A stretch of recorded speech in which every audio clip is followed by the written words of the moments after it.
An affiliate of the PKK has claimed responsibility for a suicide bombing in the Turkish capital, Ankara.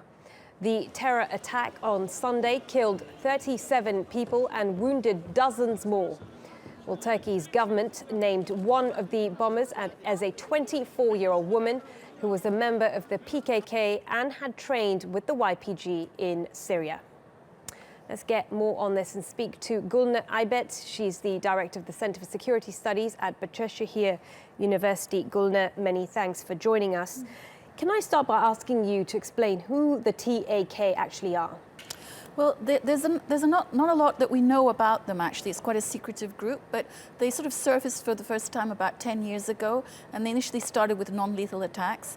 But recently they've been claiming that they will continue with much more violence. And we suspect that they broke away from the PKK, although they still have very strong links with them. So it's a sort of PKK offshoot, if you like, much more sort of youth, urban guerrillas, that sort of thing. But they also have like sleeper cells, so it's very difficult to track them down.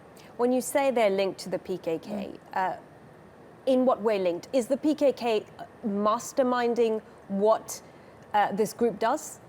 It's really difficult to say, but I mean, you would think that a lot of these cells are very much interlinked because they do tap into the same networks and they do have a very similar political agenda. So it's inconceivable that they don't work together and they don't get their orders directly from the PKK leadership in the Kandil Mountains.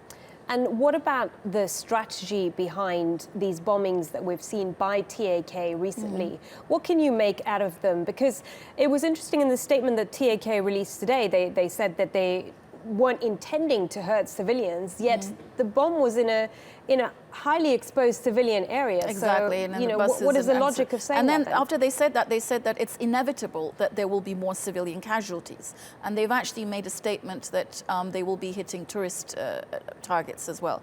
So, I mean, they're contradicting each other in their statements as well. But the backlash has really come as they've claimed a result of, it's a backlash to the operations that the Turkish government are undertaking in the southeast. So some cities have been cleared, but now new operations have started in 3 new towns, and Cizre is among them, and there's been a curfew imposed. So this group particularly have claimed that this is like a retaliation to that. But it's a bit like the sort of Northern Ireland situation where you had the IRA and then you had the sort of real IRA that came as an offshoot of that, and they were critical of the IRA for, you know, being too soft. This is the TAK is similar to that. They've actually thought that the PKK in some cases have been too slow. But whoever, I mean, this is what's different from Northern Ireland. Whoever you're looking at, the players, they might have different acronyms, you know, PKK or TAK or YPG, which are also linked to the PKK that are across the border in Syria. And then the political part of it, HDP, I mean, they're all inextricably linked with each other. But they have one lowest common denominator that links them, and that's the war in Syria. What's happening is really indexed to the war in Syria because all of these groups, no matter if they're armed or political, see the war in Syria as a golden opportunity. And you know what's happening with the YPG and the PYD in Syria, that they're trying to sort of circumvent their non-participation in Geneva, which Turkey is objected to, by trying to declare this new federal entity in northern Syria.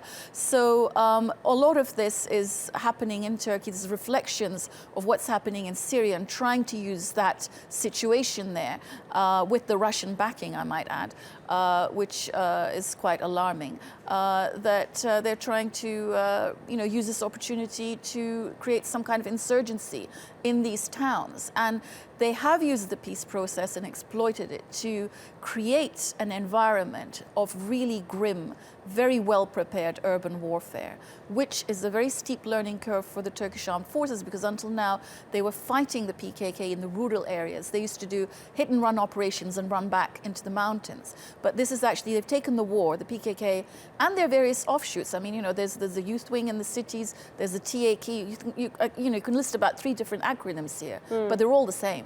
And they're actually using this new tactic of very well-trained, well-prepared urban warfare tactics. It makes it all the more visible, doesn't it? Yes, exactly. Okay, many thanks for your time. Gulnur Aybet from Bahcesehir University.